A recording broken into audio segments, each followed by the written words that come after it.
O convite da doutora Milena Pondé para falar de algo tão importante quanto seletividade, dificuldade alimentar, que a gente perde o sono com isso, né? Os pais. É algo que está relacionado à grande angústia nas famílias também.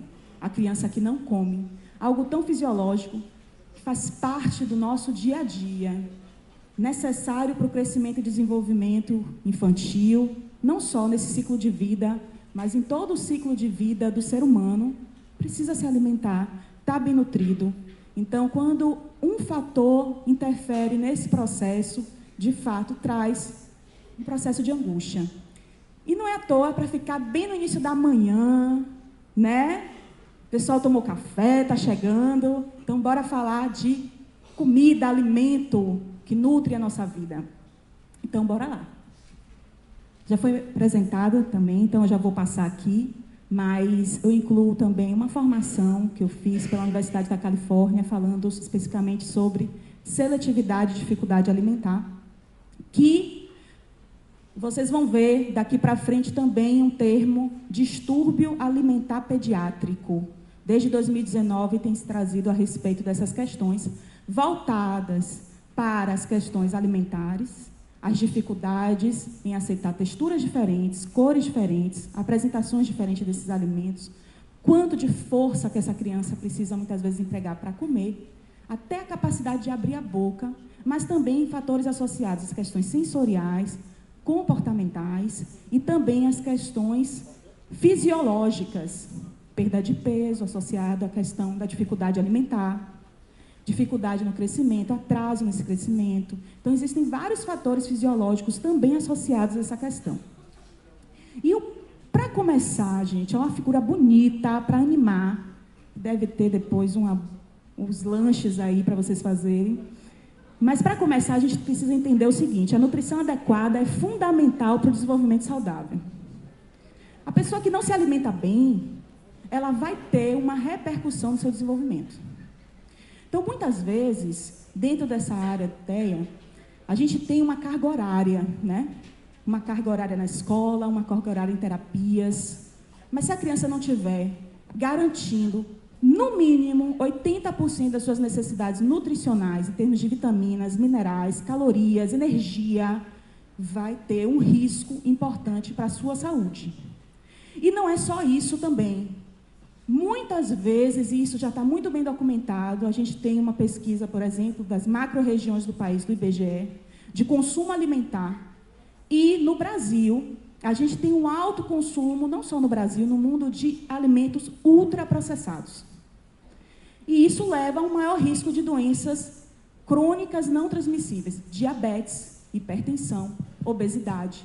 Então, às vezes, a criança não está perdendo peso, está ganhando peso, que leva também à associação com algumas doenças. Mas quando a gente vai fazer os exames, tem ali deficiências importantes. Quais são as principais? Deficiência de ferro. O ferro é muito importante. A anemia ferropriva, ela prejudica o aprendizado, ela leva a um quadro mais de letargia, dificuldade. Inclusive, deficiência de ferro e zinco tem uma relação direta com a atrofia de papilas gustativas. Levam a alteração do apetite. A gente, quando vai verificar essa criança, às vezes ela tem um consumo excessivo de carboidratos, ultraprocessados, alimentos embalados, né? Que está dentro do dia a dia, nas escolas, nos mercados, nas escolhas alimentares, que é algo que está sendo bastante trabalhado. O The Lancet, ele publicou, em 2018, a Sindemia Global do Sobrepeso e da Obesidade e Mudanças Climáticas. É um documento muito importante. E ele traz justamente essa questão da gente ter uma atenção com essas escolhas desde a introdução alimentar, né? E daí, nesse processo, quando a gente vai investigar, a criança até não está em perda de peso, também não está em ganho, mas os exames mostram deficiência de vitamina A, deficiência de vitamina B12, que é importante para o aprendizado, vitamina D, que é muito importante para o neurotrofismo. Então, ela vem tendo uma série de repercussões, mostrando ali, muitas vezes, aumentando ainda mais os riscos do seu desenvolvimento. Então, isso é um ponto importante para a gente lembrar. E a criança bem nutrida, a pessoa bem nutrida, ela tem um comportamento melhor, tem mais habilidades, ela tem um melhor desenvolvimento. O processo da alimentação, ele é um processo aprendido. Diferente do aleitamento materno, que é extremamente instintivo, né? Tem um instinto que leva a criança a ir até o aleitamento materno, a alimentação é algo aprendido. E isso é um ponto-chave para se falar de distúrbio alimentar, dificuldade alimentar, é que é aprendido. Se é aprendido, a gente tem ali um processo para implementar. E esse processo acontece com a criança, com a família e com os profissionais, quando é necessário fazer intervenção na terapia. Essa terapia, ela é multiprofissional, e isso é muito importante deixar claro isso. Porque, como eu falei, existem fatores sensoriais que muitas vezes estão envolvidos, existem fatores comportamentais que muitas vezes estão envolvidos, motores. Então, se a gente olhar desde a cavidade oral, essa avaliação é uma avaliação extremamente importante. Então, por exemplo, na cavidade oral, o primeiro ponto que eu preciso identificar quando a criança tem uma alteração na sua aceitação de alimentos, em termos de textura, em termos de apresentação, de consistências, eu preciso identificar se ela tem algum tipo de dor. Então, vamos lá, na cavidade oral, esse é um exame clínico do paciente. Como é que está a aparência desses dentes? Passou por uma consulta odontológica? Está tendo a troca dos dentes? Tem mancha? Tem aparentemente algum tipo de fístula? Como é que estão as características dessa língua? É uma língua saborosa? É uma criança que apresenta algum tipo... A gengiva está inchada? Aceita escovar bem esses dentes? Então, isso é um fator. Deglutição. Ela tem capacidade de mastigação e deglutição? Já estou chamando um profissional aí, quem é fono, né? Então, mastigação, deglutição. Se ela tem força para conseguir abrir essa boca e morder, por exemplo, uma maçã. Muitas vezes, tem ali algumas necessidades de mudança, ela vai se adaptando a alguns tipos de consistências que ela sente mais conforto. Então, esse é um ponto também para ser avaliado. E daí diante, a gente vai continuar avaliando outros fatores. Como é que estão as características desse esôfago? E aí a gente vai falar sobre as doenças orgânicas um pouco na frente, mas como é que está o trato gastrointestinal? E aí eu vou segurar até aqui, porque a gente vai falar sobre isso. Então, seletividade é uma característica comum em indivíduos com transtorno espectro autista.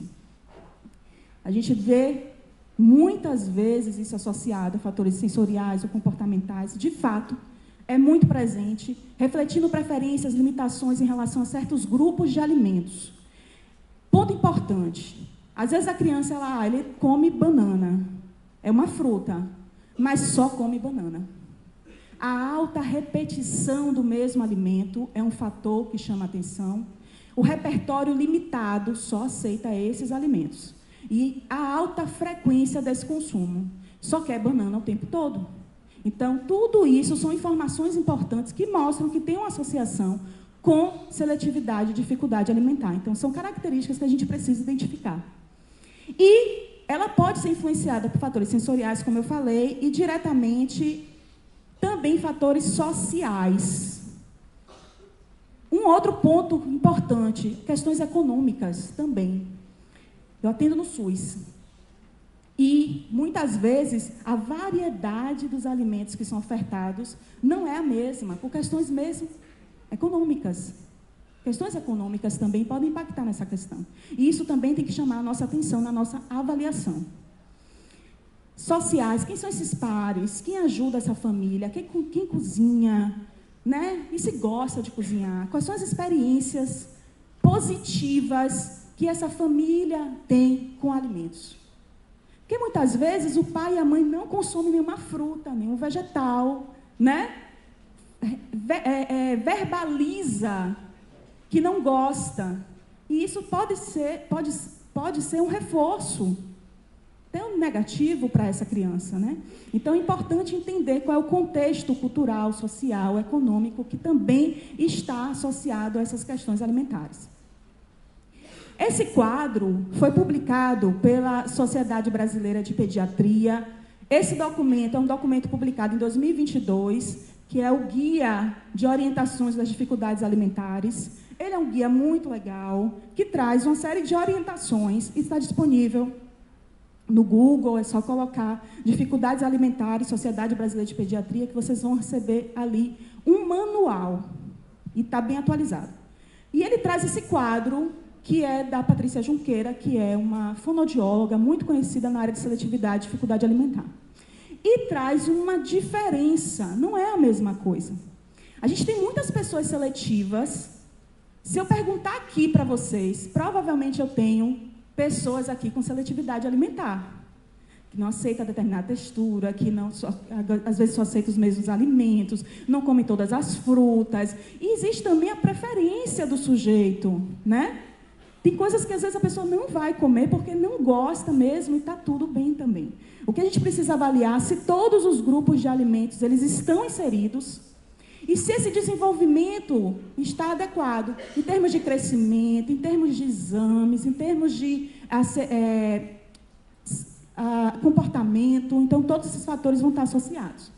E qual é a grande diferença? Seletividade alimentar, a gente tem crianças sadias, que às vezes apresentam uma redução na quantidade e na variedade de alimentos que são ofertados. Ela seleciona aquele alimento por um tempo determinado. Às vezes come na casa da avó, come na escola, mas não come em casa, né? Tem vários fatores ali que possam estar associados. Ela participa da refeição em família, mas precisa implementar um pouco para que ela não fique com o paladar tão restrito.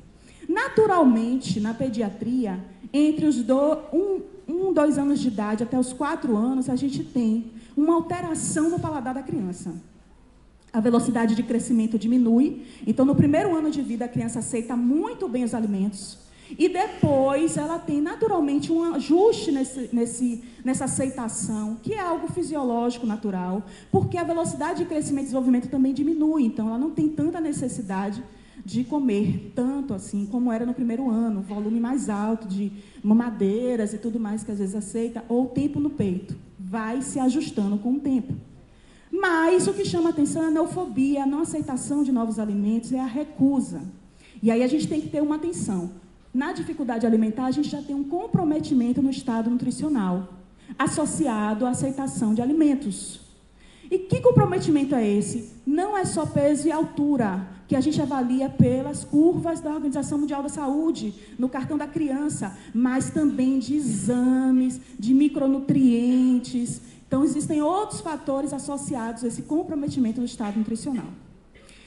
Quando a gente vai fazer um inquérito alimentar, que é o registro alimentar, a gente observa, por exemplo, essa semana, uma criança que eu atendi, ele só de manhã aceitava pão, sem nada, meio-dia aceitava macarrão, olha, tudo claro, né? Macarrão, purê, às vezes aceitava, às vezes não, frango. De noite, macarrão de novo, bolo às vezes, e nenhuma fruta, nenhum vegetal. Gente, uma ingestão alimentar dessa, uma criança de 7 anos de idade, dá conta? Uma carga horária grande, fazia TO, fazia fono, tinha o ABA, tinha uma demanda energética grande, que precisava dar conta, mas a ingestão alimentar muito empobrecida. Eu não preciso nem fazer um exame, porque o inquérito alimentar ele é um método que é considerado objetivo e junto com a clínica do paciente. Os próprios profissionais, os colegas, e é importante a gente conversar com a equipe, olha, ele tem apresentado uma série de questões, dificuldades, uma tensão muito reduzida, uma agitação. Gente, quem sente fome, fica bem, né? Está demandando ali. Então, às vezes, no decorrer da terapia, ele fadigava, cansava, saía e faltava alimento. Então, isso é um ponto que a gente precisa associar com comprometimento no estado nutricional. E a recusa desses alimentos por textura, sabor, aparência, comportamento de fuga, de luta, de medo, não participa da cena alimentar, isso é uma dificuldade que está atualmente sendo classificada como distúrbio alimentar pediátrico e precisa da nossa máxima atenção. Ela traz que a exposição deve ser em torno de 25 vezes ao alimento, mas não é do mesmo jeito. E aqui eu já trago um pulo do gato. Observar as características sensoriais daquilo que já aceita. Nesse caso, nesse exemplo que eu passei para vocês, só come tudo claro, né? Olha a consistência do que ele está apresentando, o macarrão, o pão, o crocante. Dá para a gente pular imediatamente, às vezes, para uma melancia? Muitas vezes ele não vai aceitar. Mas, se a gente buscar, dentro das características daquilo que ele já aceita, como um ponto de partida, e fazer uma intervenção, trazendo alimentos próximos daquilo que ele já aceita, a gente já tem aí uma possibilidade de ampliar o repertório alimentar. Então, a gente utiliza como cardápio espelho, que eu vou falar com vocês mais na frente. Essa apresentação, em torno de 20 a 25 vezes o alimento, não deixar de apresentar esse alimento, não é da mesma forma. Ele não aceitou a banana da sua forma in natura, mas eu posso mudar essa consistência para que eu possa atendê-lo, né, dentro das suas capacidades sensoriais ou até comportamentais. Então, a criança que tem muita facilidade com o crocante, por que não, então, trabalhar ampliando o repertório do crocante? Para que a gente atenda a quantidade maior de alimentos, para que a gente comece a ampliar esse repertório e atender nutricionalmente mais questões. Eu lembro de um caso de um paciente, rapidamente eu vou falar, por exemplo, setembro tem caruru em Salvador, né? Bahia, faz parte da cultura. E eu lembro dessa mãe dizer assim, Roberta, ele não vai comer no caruru de mamãe, na bacia de 7 meninos. Era o que ela queria, olha como tinha uma questão ali emocional. E ele aceitava tudo crocante. A gente teve que, então, fazer um trabalho com quiabo, com técnica dietética, inserindo esse alimento. A gente fez um bolinho que tinha um pedacinho do quiabo. E até que o bolinho ele aceitou. Atendemos. Tinha um quiabo de mamãe ali. Mas não era do mesmo jeito, naquela consistência que exigia dele uma habilidade ali, que naquele momento não estava sendo possível. E aqui também ele traz a respeito, especificamente da dificuldade alimentar, que a gente tem apetite limitado, ingestão seletiva e fobia. E todos esses fatores podem ser associados à doença orgânica. A gente precisa identificar se existe um fator associado a isso. Muitas vezes a criança pode apresentar um apetite limitado, precisa entender qual é a interpretação dos pais. Às vezes a interpretação é equivocada. Quando a gente começa a fazer uma intervenção, observa que às vezes é uma questão de habilidade, com as questões sensoriais daquela criança. Aí a terapia vai ensinando a família a lidar com aquelas questões e vai ampliando aquele repertório. Às vezes é uma questão de comportamento, como é a forma que é oferecida esses alimentos em casa, como é feita essa refeição, o que é dito no momento da refeição. Então, quando a gente vai ajustando, a gente vai observando que aquele comportamento da família vai também se modificando para aceitar esses alimentos. Mas aqui um fator que chama a atenção da gente é que a gente precisa identificar se existe doença orgânica. A Sociedade Brasileira de Pediatria, ela publicou em 2017 esse documento que é bem interessante, que faz um compilado, que a gente já vem observando na literatura, uma certa associação frequente com constipação, com diarreia, distensão abdominal, dores abdominais, muito presentes nessas crianças. E aí está sendo investigada essa questão, mas é um sinal de alerta, de observação. Mas, independente, a avaliação clínica precisa sempre ser feita quando a gente tem uma questão de seletividade e dificuldade alimentar, como eu falei. Por quê? Porque essa pessoa pode apresentar deficiências nutricionais. Então, eu preciso identificar, não consome todos os alimentos. Tem repercussão a nível de deficiências de micronutrientes? Eu preciso saber, né? Se não está comprometendo o seu desenvolvimento. Há quanto tempo essa criança não ganha peso, não cresce? Como é que ela está na curva? Está estagnada? Às vezes tem criança 3 anos no mesmo peso, né? Então, o que está acontecendo? Até que ponto essa seletividade, essa dificuldade alimentar não está repercutindo na sua saúde? Existem características clínicas que mostram assim, está com constipação, está com diarreia, isso tem tratamento. E tem investigação. Passa por um gastropediatra, investiga melhor, encaminha para o pediatra, faz os exames. Outro fator, avaliação da presença de vermes, de parasitas. Isso é uma investigação da pediatria. Nada mudou, né? Não deixou, às vezes tem ali o diagnóstico, tudo, mas continua sendo uma criança. Então, essas investigações são importantes para a gente poder identificar quais são os fatores que estão associados a essa questão.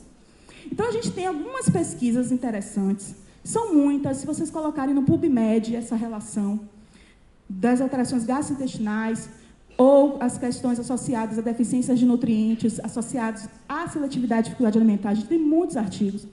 Aqui, por exemplo, é um recorte de uma coorte bem interessante, com 199.520 crianças de 3 a 17 anos.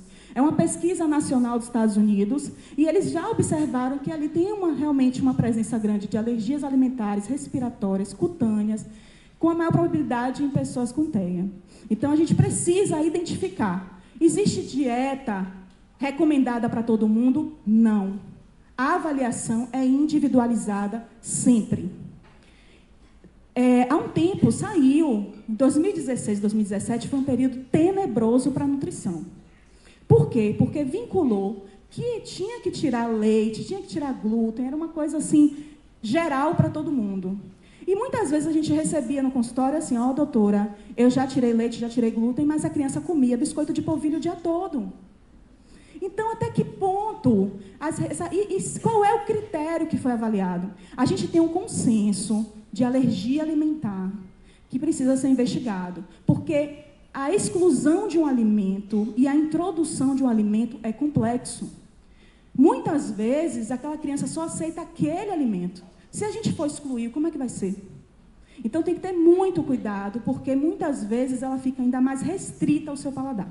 Mas a gente não pode negar que existe uma associação muito frequente com sintomas gastrointestinais. E a gente tem se discutido muito na literatura a respeito da relação do eixo intestino-cérebro-microbiota. A relação do intestino já é algo muito bem elucidado na literatura, que é o consenso de alergia, mostrando que a gente tem fatores do sistema imunológico associados a esse intestino, isso é fisiológico. O que é novo é justamente como atua a microbiota nesse intestino. Até que ponto existe essa recomendação e como é feita a modulação intestinal. Então, isso é algo novo. Mas a importância do intestino como órgão endócrino, como órgão metabólico, no processo de digestão, associado aos fatores imunológicos, na sua síntese de neurotransmissores, isso já é muito bem claro para a gente. Então, ter a saúde gastrointestinal é um fator muito importante para a aceitação de alimentos. A criança que tem constipação, ela não vai aceitar bem alimentos. A criança que tem diarreia, ela não fica bem para a terapia. Distensão abdominal, fezes extremamente alteradas, a gente tem a escala de Bristol. E isso aqui é antigo, mostrando as características das nossas fezes. Vocês olham as fezes de vocês, olha que pergunta, de manhã cedo, né? Gente, eu recebo foto de cocô todo dia, de menino. Se tem muco, qual é o cheiro? Então, a gente tem ali, por exemplo, aminas biogênicas, que são subprodutos, por exemplo, desse metabolismo alterado de proteínas, quando se tem ali o quadro de disbiose intestinal instalado. E o que é disbiose? Alteração dessa microbiota, dessas bactérias intestinais que estão ali presentes, causando desorganização. O que é que leva a mais alteração de microbiota? Uso de medicamentos de maneira indiscriminada, alimentação com muitos ultraprocessados, baixo consumo de frutas, de prebióticos, de fibras, baixa ingestão de água. Às vezes a constipação está associada, a criança não bebe água adequadamente e precisa corrigir algo tão importante para que ela consiga fazer um bom metabolismo. E isso traz um cheiro, por exemplo, presença de putrefinas, cadaverinas ali, insuportável. Às vezes a gente finge até o menino está ali soltando cada ponto, ainda consultório, e o abdômen distendidão, e não aceita bem os alimentos. E a gente, opa, peraí, deixa eu olhar isso aqui. Isso é algo muito importante e é muito comum dentro dessa área. E é muito importante também, a gente identificar que alterações, isso aqui está dentro do consenso de alergia, alterações de microbiota, elas favorecem hipersensibilidades alimentares. Não é necessariamente a alergia. Alergia mediada por IgE ou não mediada por IgE. Às vezes a criança está mais hipersensível a determinados alimentos. E quando a gente vai na lista dos alimentos, a gente realmente encontra quem são esses alimentos mais alergênicos, leite, derivados, o glúten. Mas quando a gente faz uma modificação da estrutura da alimentação, diminui, a gente consegue tratar melhor as hipersensibilidades alimentares. Beleza. Até aqui, beleza? Todo mundo olhando, então, cuidando do seu trato gastrointestinal. Então, o que é que eu quero chamar a atenção em relação a isso aqui? Aqui é uma outra pesquisa também trazendo a respeito dessa probabilidade de alterações no sono associadas às questões gastrointestinais, nessa produção de melatonina, essa relação com a serotonina, da constipação, sempre a constipação muito associada, e nessa pesquisa eles fizeram associação com o aumento de estereotipias.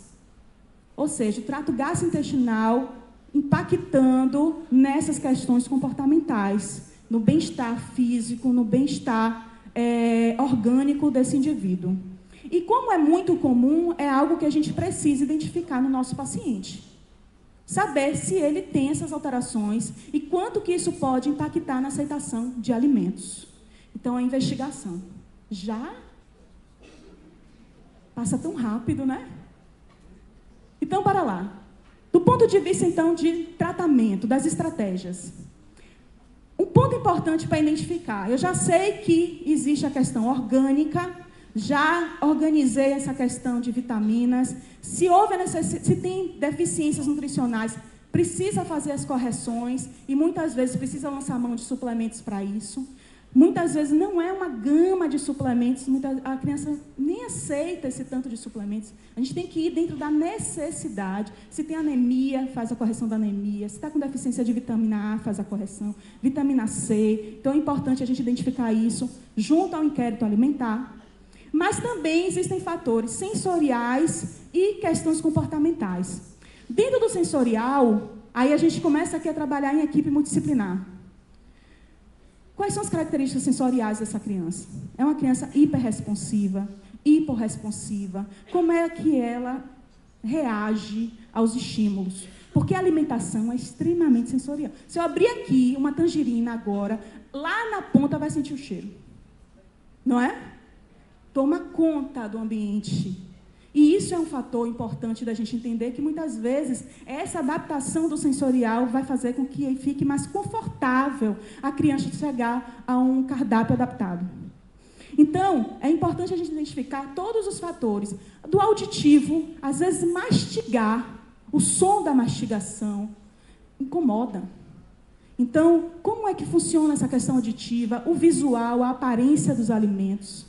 Às vezes não aceitou cru, in natura, mas pode ser assado, pode ser picado aquele alimento, participando da constituição de um bolo, por exemplo.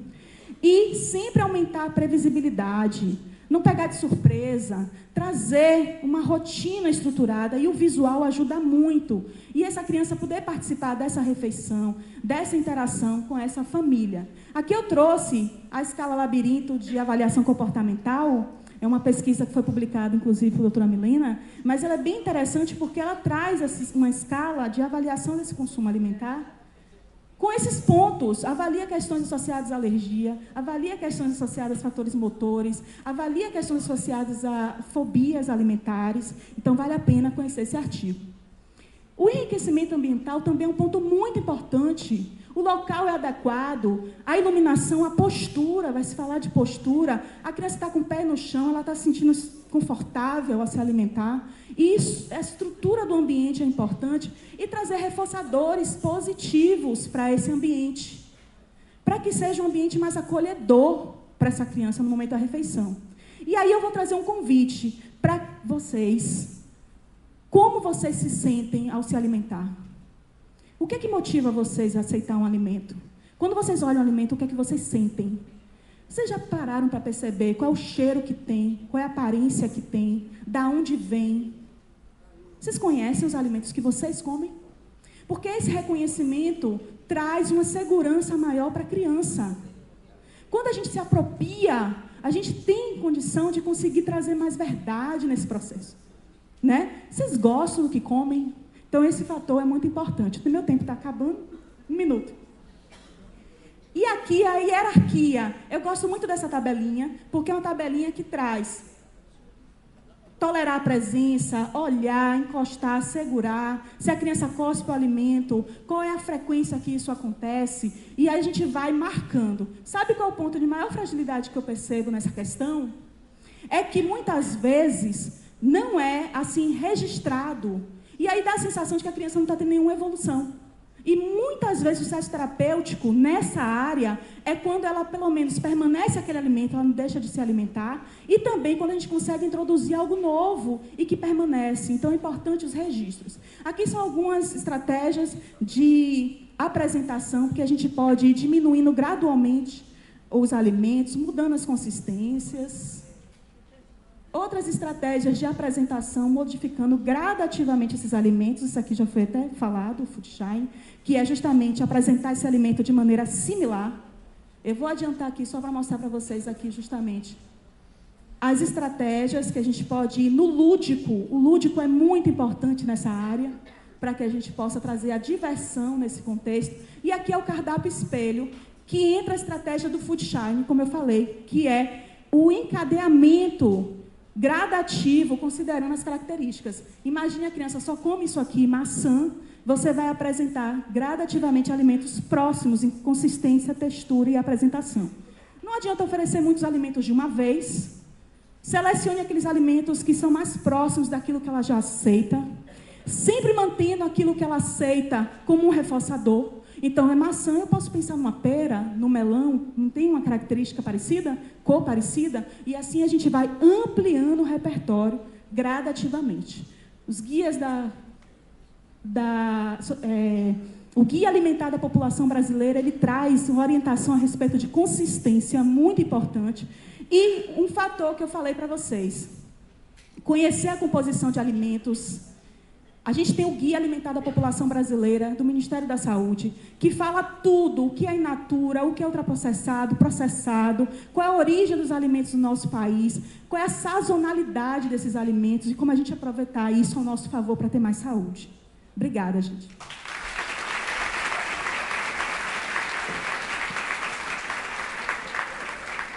Quero agradecer a Roberta Baroni pelo compartilhamento de experiência dela e de conhecimento